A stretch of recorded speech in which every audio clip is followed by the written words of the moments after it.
हरे कृष्णा। जय श्री हरि। ओम नमः शिवाय। मैं हूँ वामिका और आप सभी का हमारे चैनल आध्यात्मिक सागर में बहुत बहुत स्वागत है। आप सभी का दिन शुभ और मंगलमय हो और कान्हा जी आपकी सभी मनोकामनाओं को पूर्ण करें। आज आप सुनेंगे मार्गशीर्ष मास महात्म्य का अध्याय 20। जब भगवान श्री नारायण ने नारद जी से कहा कि हे नारद, यह सारा इतिहास तो तुमने सुन लिया, अब जिसका प्रसंग चल रहा है वह श्री कृष्ण का बाल चरित्र सुनो।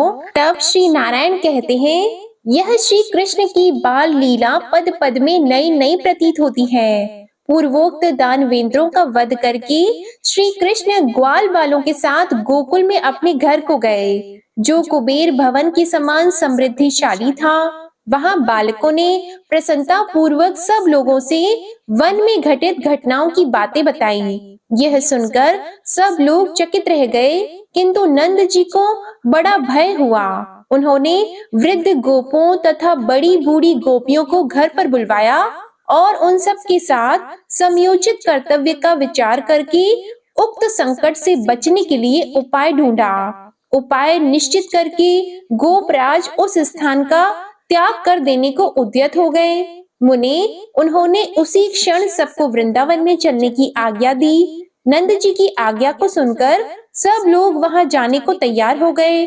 गोप गोपियां, बालक बालिकाएं सब इस नई यात्रा के लिए तैयार हो गए। समस्त ग्वाल बाल श्री कृष्ण और हलधर के साथ प्रसन्नता पूर्वक चल दिए। अनेक प्रकार की वेशभूषा वाले वे बालक गीत गाते हुए जा रहे थे। कोई वंशी की तान छेड़ते थे तो कोई सींग बजाते थे।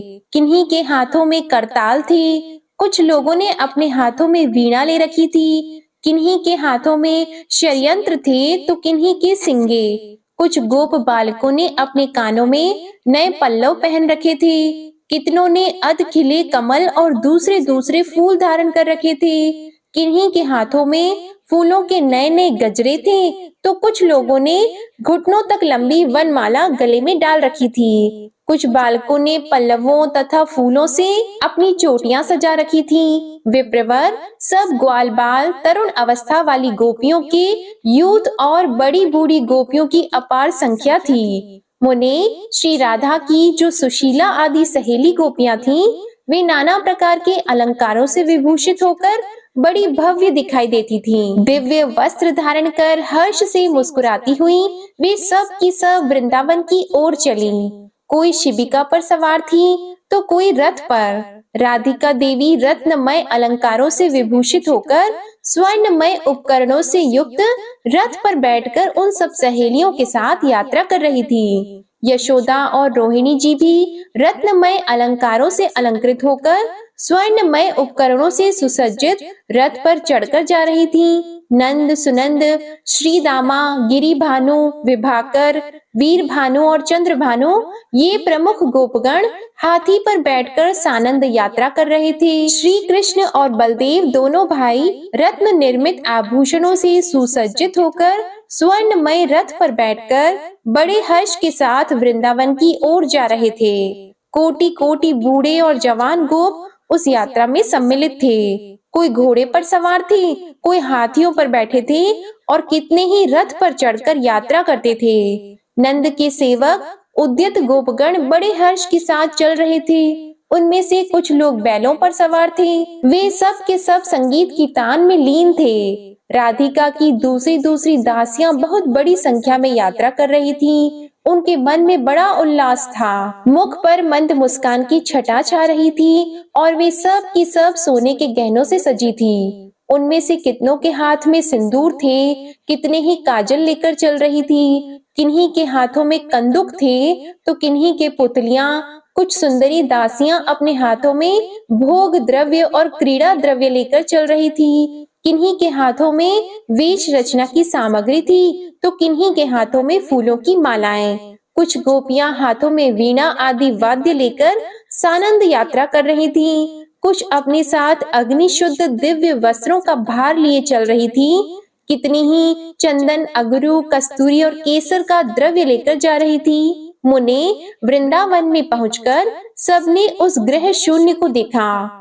तब वे सभी लोग वृक्ष के नीचे यथा स्थान ठहर गए। उस समय श्री कृष्ण ने गोपों को अभीष्ट घर और गौओं के ठहरने के स्थान को बताया और कहा, आज इसी तरह ठहरो, कल सब व्यवस्था हो जाएगी। श्री कृष्ण की यह बात सुनकर गोपों ने पूछा, कन्हैया, यहाँ कहाँ घर है? उनका यह प्रश्न सुनकर श्री कृष्ण बोले, इस स्थान पर बहुत से स्वच्छ घर हैं, जिन्हें देवताओं ने बनाया है, परंतु उन देवताओं को प्रसन्न किए बिना कोई भी घर हमारी दृष्टि में नहीं आ सकते। अतः गोपगण, आज वन देवताओं की पूजा करके बाहर ही ठहरो। प्रातः काल तुम्हें यहाँ निश्चय ही बहुत से रमणीय घर दिखाई देंगे। धूप दीप नैवेद्य भेंट पुष्प और चंदन आदि के द्वारा वट के मूल भाग में स्थित चंडिका देवी की पूजा करो। श्री कृष्ण की यह बात सुनकर गोपों ने दिन में देवताओं की पूजा करके भोजन आदि किए और रात में वहीं प्रसन्नता पूर्वक शयन किया, अर्थात विश्राम करके सो गए। भगवान श्री नारायण कहते हैं, नारद, रात में वृंदावन के भीतर सब ब्रजवासी और नंदराय जी सो गए। निद्रा के स्वामी श्री कृष्ण भी माता यशोदा के वक्ष स्थल पर गहरी निद्रा के वशीभूत हो गए। रमणीय शैयाओं पर सोई हुई गोपियां भी निद्रित हो गईं। कोई शिशुओं को गोद में लेकर, कोई सखियों के साथ सटकर, कोई छकड़ों पर और कोई रथों पर ही स्थित होकर निद्रा से अचेत हो गईं। पूर्ण चंद्रमा की चांदनी फैल जाने से सब वृंदावन स्वर्ग से भी अधिक मनोहर प्रतीत होने लगा। नाना प्रकार के कुसुमों का स्पर्श करके बहने वाली मंद मंद वायु से सारा वन प्रांत सुवासित हो उठा और समस्त प्राणी निश्चेष्ट होकर सो गए। तब रात्रि कालिक पंचम मुहूर्त के बीत जाने पर शिल्पियों के गुरु के भी गुरु भगवान विश्वकर्मा वहां आए। उन्होंने दिव्य एवं महीन वस्त्र पहन रखा था। उनके गले में मनोहर रत्नमाला शोभा दे रही थी। वे अनुपम रत्न निर्मित अलंकारों से अलंकृत थे। उनके कानों में कांतिमान मकर आकृत कुंडल झलमिला रहे थे। वे ज्ञान और अवस्था में वृद्ध होने पर भी किशोर की भांति दर्शनीय थे। अत्यंत सुंदर, तेजस्वी तथा कामदेव के समान कांतिमान थे। उनके साथ विशिष्ट शिल्प कला में निपुण 3 करोड़ शिल्पी थे। उन सबके हाथों में मणिरत्न, हेमरत्न और लोह निर्मित अस्त्र थे। कुबेर वन के किंकर यक्ष समुदाय भी वहां आ पहुँचे। वे स्फटिक मणि तथा रत्नमय अलंकारों से विभूषित थे। किन्हीं किन्हीं के कंधे बहुत बड़े थे, किन्हीं के हाथों में पद्म राग मणि के ढेर थे, तो किन्हीं के हाथों में इंद्रनील मणि के। कुछ यक्षों ने अपने हाथों में स्यमंतक मणि ले रखी थी और कुछ यक्षों ने चंद्रकांत मणि। अन्य बहुत से यक्षों के हाथों में सूर्यकांत मणि और प्रभाकर मणि के ढेर प्रकाशित हो रहे थे। किन्हीं के हाथों में फरसे थे तो किन्हीं के लोहसार, कोई कोई गंधसार तथा श्रेष्ठ मणि लेकर आए थे। किन्हीं के हाथ में चंवर थे और कुछ लोग दर्पण, स्वर्ण पात्र और स्वर्ण कलश आदि के बोझ लेकर आए थे। विश्वकर्मा ने वह अत्यंत मनोहर सामग्री देखकर सुंदर नेत्रों वाले श्री कृष्ण का ध्यान करके वहां नगर निर्माण का कार्य आरंभ किया। भारतवर्ष का वह श्रेष्ठ और सुंदर नगर 5 योजन विस्तृत था। तीर्थों का सारभूत वह पुण्य क्षेत्र श्री हरि को अत्यंत प्रिय है। जो वहां मुमुक्षु होकर निवास करते हैं, उन्हें वह परम निर्वाण की प्राप्ति कराने वाला है। गोलोक में पहुंचने के लिए तो वह सोपान रूप है। सबको मनोवांछित वस्तु प्रदान करने वाला है। वहां 4-4 कमरे वाले 4 करोड़ भवन बनाए गए थे, जिससे वह नगर अत्यंत मनोरम प्रतीत हो रहा था। श्रेष्ठ प्रस्तरों से निर्मित वह विशाल नगर किवाड़ों, खंभों और सोपानों से सुशोभित था। चित्रमय पुतलिकाओं, पुष्पों और कलशों से वहां के भवनों के शिखर भाग अत्यंत प्रकाशमान जान पड़ते थे।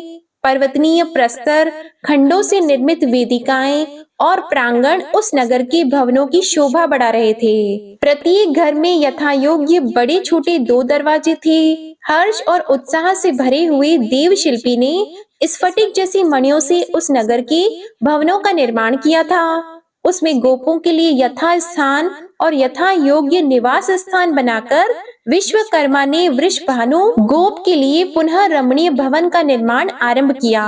उसके चारों ओर परकोटे और खाइयां बनी थी। चारों दिशाओं में 4 दरवाजे थे। 4-4 कमरों से युक्त 20 भव्य भवन बनाए गए थे। उस संपूर्ण भवन का निर्माण महामूल्य मणियों से किया गया था। वहां का प्रत्येक सुरम्य मंदिर सोने के कलशों से दीप्यमान था। उस आश्रम के एक अत्यंत मनोहर निर्जन प्रदेश में, जो मनोहर चंपा वृक्षों के उद्यान के भीतर था, पति सहित कलावती के उपभोग के लिए विश्वकर्मा ने कौतूहलवश एक ऐसी अट्टालिका बनाई थी जिसका निर्माण विशिष्ट श्रेणी की श्रेष्ठ मणियों के द्वारा हुआ था। उसमें इंद्रनील मणि के बने हुए 9 सोपान थे। नारद जी ने पूछा, भगवान, मनोहर रूप वाली कलावती कौन थी और किसकी पत्नी थी, जिसके लिए देव शिल्पी ने यत्न पूर्वक सुरम्य घर का निर्माण किया? भगवान नारायण ने कहा, सुंदरी कलावती कमला के अंश से प्रकट हुई पितरों की मानसी कन्या है और वृषभानु की पतिव्रता पत्नी है। उसी की पुत्री राधा हुई, जो श्री कृष्ण को प्राणों से भी बढ़कर प्रिय है। वे श्री कृष्ण के आधे अंश से प्रकट हुई हैं, इसलिए उन्हीं के समान तेजस्विनी है। उनके चरण कमलों की रज के स्पर्श से वसुंधरा पवित्र हो गई है। सभी संत महात्मा सदा ही श्री राधा के प्रति अविचल भक्ति की कामना करते हैं। नारद जी ने पूछा, मुनि, ब्रज में रहने वाले एक मानव ने कैसे, किस पुण्य से और किस प्रकार पितरों की परम दुर्लभ मानसी कन्या को पत्नी रूप में प्राप्त किया? ब्रज के महान अधिपति वृषभानु पूर्व जन्म में कौन थे, किसके पुत्र थे और किस तपस्या से राधा उनकी कन्या हुई? सूत जी कहते हैं, नारद जी की यह बात सुनकर ज्ञान शिरोमणि महर्षि नारायण हंसे और प्रसन्नता पूर्वक उस प्राचीन इतिहास को बताने लगे। भगवान नारायण बोले, नारद, पूर्व काल में पितरों के मानस से 3 कन्याएं प्रकट हुई, कलावती, रत्नमाला और मेनका। ये तीनों ही अत्यंत दुर्लभ थीं। इनमें से रत्नमाला ने कामना पूर्वक राजा जनक को पति रूप में वरण किया और मेनका ने श्री हरि के अंशभूत गिरिराज हिमालय को अपना पति बनाया। रत्नमाला की पुत्री अयोनिजा सती सत्यपरायणा सीता हुई, जो साक्षात लक्ष्मी तथा श्री राम की पत्नी थी। मेनका की पुत्री पार्वती हुई, जो पूर्व जन्म में सती नाम से प्रसिद्ध थी। वे भी अयोनिजा ही कही गई हैं। पार्वती श्री हरि की सनातनी माया है। उन्होंने तपस्या से नारायण स्वरूप महादेव जी को पति रूप में प्राप्त किया है। कलावती ने मनुवंशी राजा सुचंद्र का वरण किया। वे राजा साक्षात श्री हरि के अंश थे। उन्होंने कलावती को पाकर अपने को गुणवानों में श्रेष्ठ और अत्यंत सुंदर माना। वे उसके सौंदर्य की प्रशंसा करते हुए मन ही मन कहते थे, इसका रूप अद्भुत है, वेश भी आश्चर्यजनक है और इसकी नई अवस्था कैसी विलक्षण है। सुकोमल अंग, शरत काल के चंद्रमा से भी बढ़कर परम सुंदर मुख तथा गज और खंजन के भी गर्व का गंजन करने वाली दुर्लभ गति सभी अद्भुत हैं। इस अपनी परम सुंदरी पत्नी कलावती के साथ विभिन्न रमणीय स्थानों में रहकर सुदीर्घ काल तक विहार करने के पश्चात राजा भोगों से विरक्त हो गए और कलावती को साथ लेकर विंध्य पर्वत की तीर्थ भूमि में तपस्या के लिए चले गए। भारत में अत्यंत प्रशंसा के योग्य वह उत्तम स्थान पुल्हाश्रम के नाम से प्रसिद्ध है। वहाँ राजा ने मोक्ष की इच्छा मन में लेकर सहस्त्र दिव्य वर्षों तक तप किया। उनके मन में कोई लौकिक कामना नहीं थी। वे आहार छोड़ देने के कारण कृशोदर हो गए। श्री कृष्ण के चरण कमलों का ध्यान करते करते मुनि श्रेष्ठ सुचंद्र को मूर्छा आ गई। उनके शरीर पर जो बांबी छा गई थी, उसे उनकी साध्वी पत्नी ने दूर किया। पति को निश्चेष्ट, प्राण शून्य, मांस और रक्त से रहित तथा अस्थि चर्म वशिष्ठ मात्र देखकर उस निर्जन वन में कलावती शोकातुर होकर उच्च स्वर से रोने लगी। मूर्छित पति को वक्ष स्थल से लगाकर वह महादीना पतिव्रता हे नाथ, हा नाथ का उच्चारण करती हुई विलाप करने लगी। राजा आहार छोड़ देने के कारण सूख गए थे। उनके शरीर की नस नाड़ियां दिखाई देती हैं। यह देखकर और कलावती का विलाप सुनकर कृपा निधान कमल जन्मा जगत सृष्टा ब्रह्मा जी कृपा पूर्वक वहां प्रकट हो गए। उन्होंने तुरंत ही राजा के शरीर को अपनी गोद में लेकर कमंडलू के जल से सींचा। फिर ब्रह्मज्ञ ब्रह्मा ने ब्रह्म ज्ञान के द्वारा उसमें जीव का संचार किया। इससे चेतना को प्राप्त नृपवर सुचंद्र ने अपने सामने प्रजापति को देखकर प्रणाम किया। प्रजापति ने काम के समान कांतिमान नरेश से संतुष्ट होकर कहा, राजन, तुम इच्छा अनुसार वर मांगो। विधाता की यह बात सुनकर श्रीमान सुचंद्र के मुखारविंद पर मंद मुस्कान की प्रभा फैल गई। वे प्रसन्न वदन होकर बोले, दयानिधि, यदि आप वर देने को उद्यत हैं, तो कृपा पूर्वक मुझे मनोवांछित निर्वाण प्रदान करें। इस वरदान के मिल जाने पर मेरी क्या दशा होगी, इसका मन ही मन अनुमान करके कलावती के कंठ, होठ और तालु सूख गए। वह सती संत्रस्त होकर वर देने को उद्यत हुए विधाता से बोली। कलावती ने कहा, कमलोद्धव ब्राह्मण, आप महाराज को मुक्ति दे रहे हैं, तो मुझ अबला की क्या गति होगी, यह आप ही बताइए। चतुरानन, कांत के बिना कांता की क्या शोभा है। श्रुति में सुना गया है कि पतिव्रता नारी के लिए पति ही व्रत है, पति ही गुरु, इष्ट देव, तपस्या और धर्म है। ब्राह्मण, सभी स्त्रियों के लिए पति से बढ़कर परम प्रिय बंधु कोई नहीं है। पति सेवा परम दुर्लभ है, वह सब धर्मों से बढ़कर है। पति सेवा से दूर रहने वाली स्त्री का सारा शुभ कर्म निष्फल होता है। पति के बिना साध्वी स्त्रियों के लिए मरण ही जीवन है और जीवन मृत्यु से भी अधिक कष्ट देने वाला है। ब्राह्मण, यदि मेरे बिना ही आप इन्हें मुक्त कर देंगे, तो प्रभु, मैं आपको शाप देकर स्त्री हत्या का दारुण पाप प्रदान करूंगी। कलावती की बात को सुनकर विधाता विस्मित होकर मन ही मन भय मानते हुए अमृत के समान मधुर एवं हितकर वचन बोले। ब्रह्मा जी ने कहा, बेटी, मैं तुम्हारे स्वामी को तुम्हारे बिना ही मुक्ति नहीं दूंगा। पतिव्रते, तुम अपने पति के साथ कुछ वर्षों तक स्वर्ग में रहकर सुख भोगो, फिर तुम दोनों का भारतवर्ष में जन्म होगा।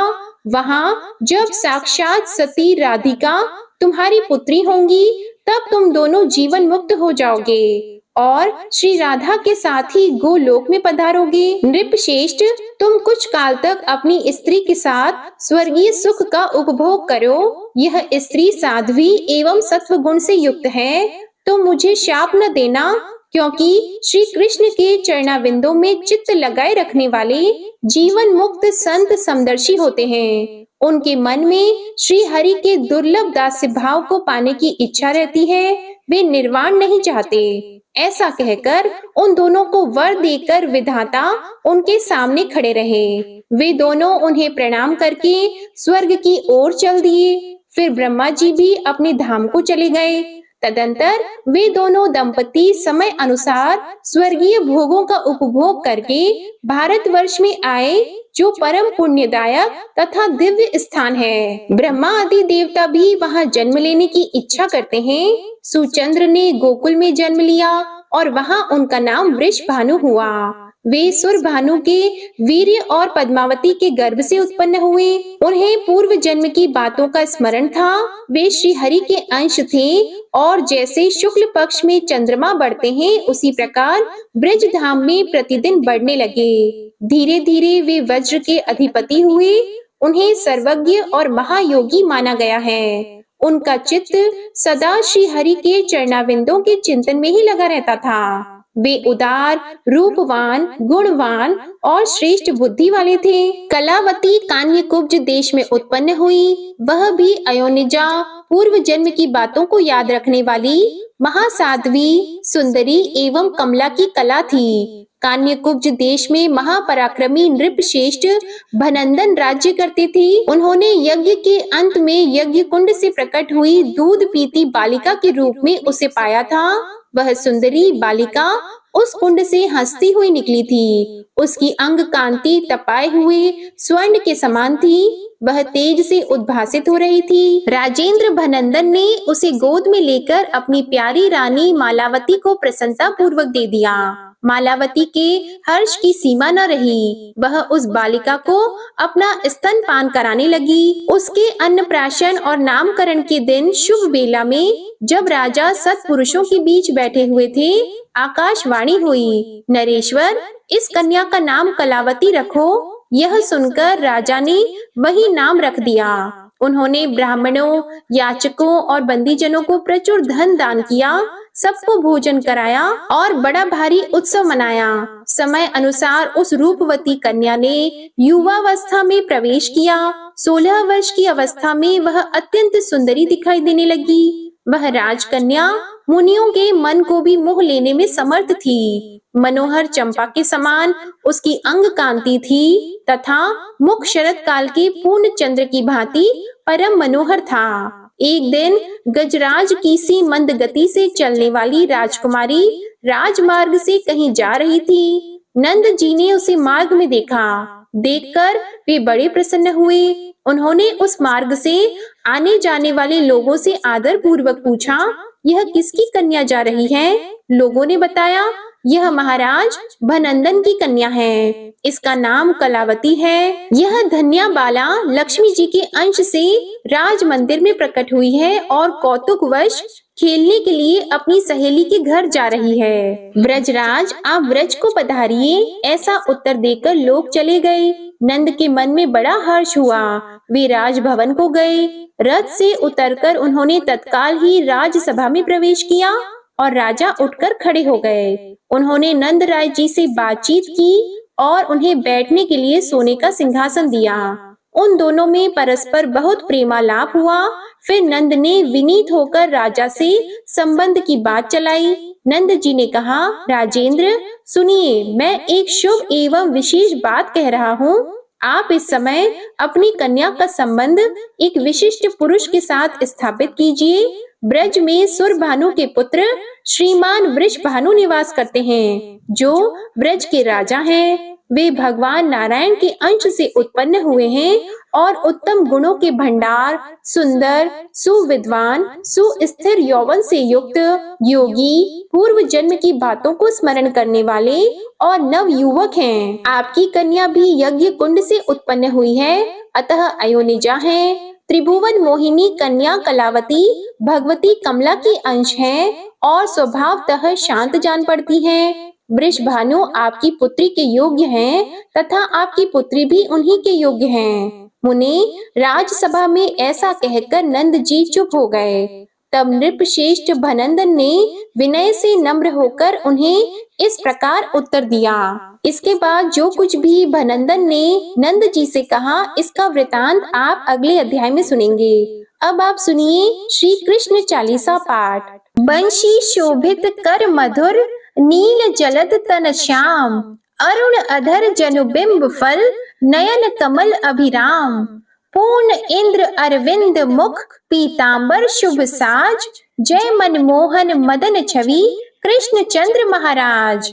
जय यदुनंदन जय जगवंदन, जय वसुदेव देवकी नंदन, जय यशोदा सुत नंद दुलारे, जय प्रभु भक्तन की द्रुग तारे, जय नट नागर नाग नथैया, कृष्ण कन्हैया धीनु चरैया, पुनि नख पर प्रभु गिरिवर धारो, आओ दीनन कष्ट निवारो, वंशी मधुर अधर धरि टेरो, हो विपूर्ण विनय यह मेरो, आओ हरि पुनि माखन चाखो, आज लाज भारत की राखो, गोल कपोल चिबुक अरुणारी, मृदु मुस्कान मोहिनी डारी, राजित राजीव नयन विशाला,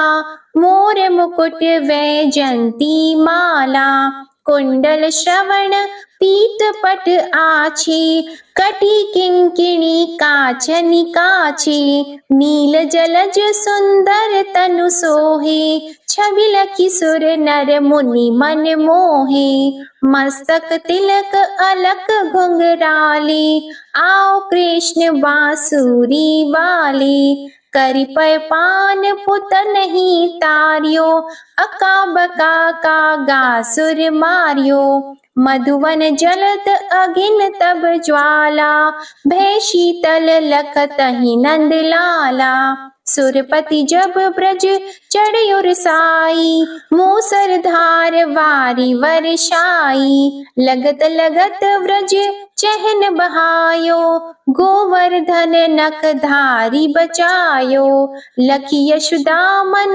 भ्रम अधिकाई, मुख मंद 14 भुवन दिखाई, दुष्ट कंस अति उधम मचायो, कोटि कमल जब फूल मंगायो, नाथी कली यहीं तब तुम लीन है, चरण चिन्ह दे निर्भय कीन है, करि गोपिन संग रास विलासा, सबकी पूर्ण करि अभिलाषा, केतिक महा असुर संहार्यो, कंस ही केस पकड़ी दे मारियो, मात पिता की बंदी छुड़ाई, उग्रसेन कह राज दिलाई, महिषी मृतक छहो सुत लायो, मातु देव की शोक मिटायो, भौमासुर मुर दैत्य सहारी, लाए 18 सहस कुमारी,